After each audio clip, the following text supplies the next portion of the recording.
And Hamish been very loyal the whole time, waiting for me to stop packing the kiln or unloading the kiln and pay attention to him. But he's only got about another hour here, and then he'll be on his way to the new pleasure ground where he gets to sleep on carpets and sofas and beds.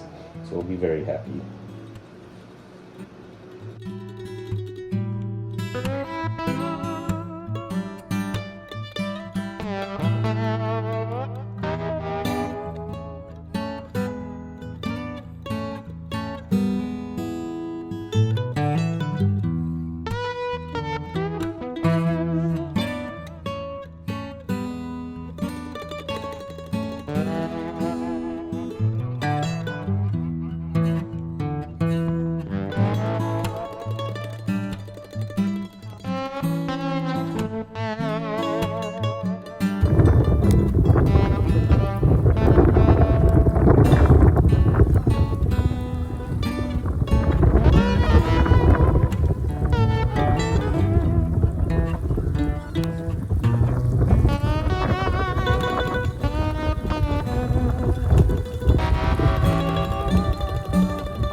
I have been drilling holes in my colanders and my berry balls and garlic keepers using this drill and a drill attachment, and I thought it was pretty blunt just.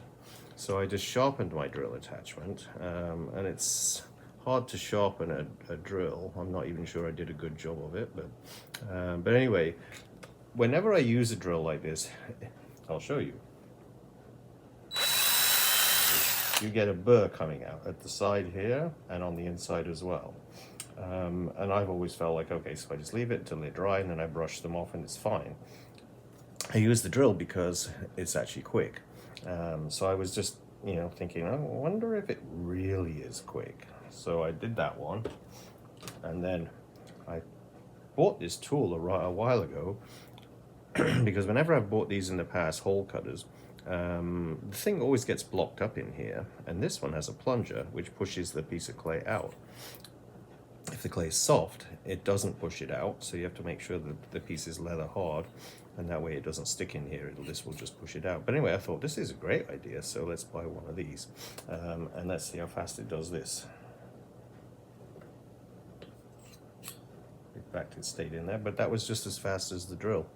So I don't know who made this. I think I got it from either Pottery Supply House or Bailey Pottery is my guess. But if not, just look on Amazon, because I do buy quite a few tools from Amazon. But that's the little dilemma at the moment. But anyway, my guess is this was made in China. I'm not sure, but you should be able to find it either on Amazon or Bailey Pottery or Pottery Supply House. That's the only three places I buy things from. But I think this is good, so I'll let you watch how fast I can do this.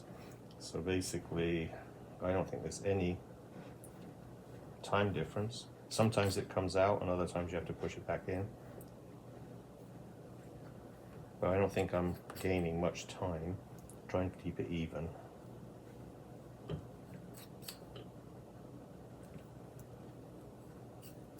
It may be a little soft at the moment because they are actually staying in the hole, but they pop right out as soon as you push that back in. So as you pull it back, just push it back in and it goes back out. Easy said and done. Getting it accurate. Oh, it stayed in that time, that's why. It's supposed to stay in, I think, and then you pop it right out like that. So if the clay was a little touch dry, oh, there it came right out. So it's working as it should. And that one didn't. But you can see this is pretty quick.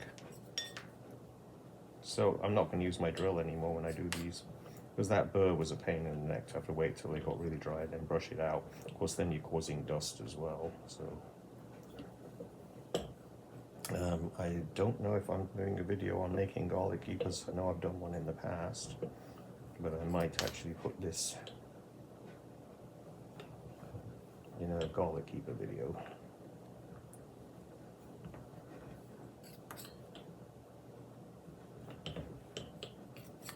But this is the first day my studio doesn't have Hamish in it. Oh, he was such a nice cat. She's gonna love him. She is loving him. But she's gonna change his name to Jack. And I think cats choose their own names, so we'll see how that works out. I called him Hamish as soon as she told me originally she was going to call him Hamish, and so I just started calling him that, and he came to me straight away every time, so I think he kind of chose that name. Okay, so we've got all the holes in. So then usually I do this when it's dry, and all that, the debris will fall off. See, that one just came off there. And then I do the same on the inside. And I don't want it to get too dry because this does create dust. So this hole puncher is really good. I just don't remember it. There's no name on it, so I'm not sure who made it, but it works great.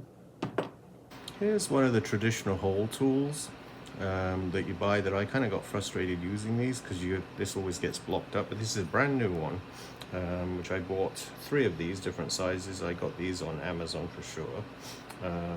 So let's try these. They're a bit bigger. When you twist it as you go through, so it has the little piece of clay, and it's in there. How do I get it out? So then you take time to pull it out. That's very time consuming. I'll have to complete this one because of I wonder if you can pull it out on the inside. Nope, still there. So I feel like, oh, I salted this one already, so I should have kept going a bit little. Just kind of get that little bit out. But yeah, you have to, sometimes, yeah, it tapped and it came out then. But it's a little bit more time consuming, and if the clay's a little sticky, which this isn't, this is definitely leather hard, then it's just hard to get out. Didn't want to come out then, but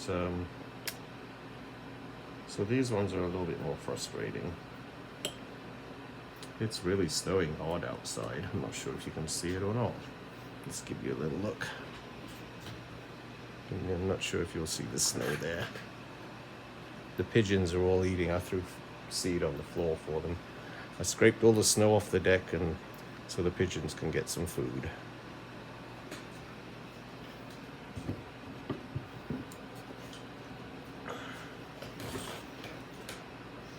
Anyway, it's these ones work. They're just, the plunger idea is really good, so they should make a big one like this, because this is a garlic keeper, not a berry ball.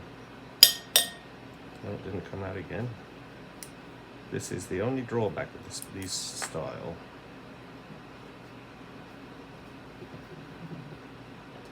And I don't know if anybody could give me a clue. Maybe if we sprayed it with do I have any oil here? I was gonna say I could spray it with some oil, see if it would release a bit easier.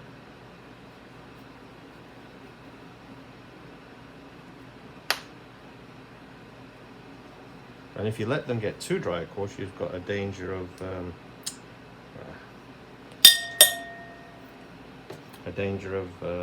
cracking the piece as you push through. So I won't be using this. The hole puncher one is a bit small for what I'd like the holes to be for a garlic keeper. And this hole is perfect in size, but then the tool is a bit irritating.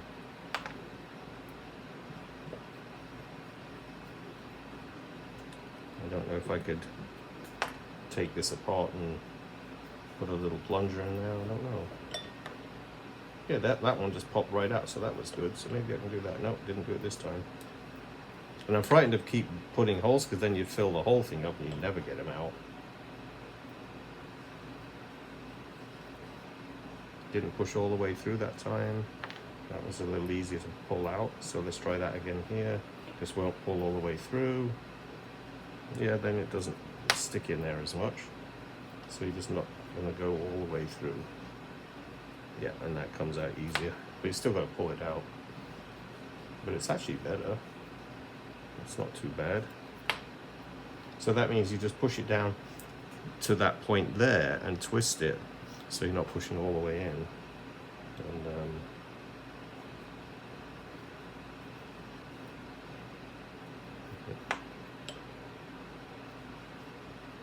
So what hole puncher is the best?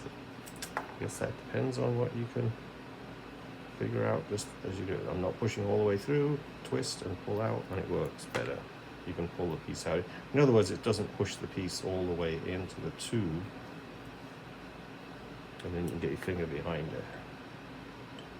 I think they might have, seems like they're a bit uneven. I'm not sure how I did that. It just seems like these are a bit uneven on this side. But anyway, I still brush it. But you can actually run your hand across it as well, because you can feel that you've got some edges there. But on the inside it's hard, so you just use a brush. And this Japanese brush has obviously been ruined for anything else.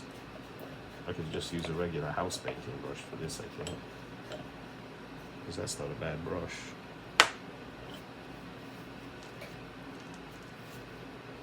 Oh, the debris is stuck in there. There you go. There was a lid for this one. There you go. Well, hope that helps you choose a hole puncher.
So I just shoveled a few paths around so we can get into places, but it's still snowing. It's now about 10 o'clock, and I've got my Canadian flag out there.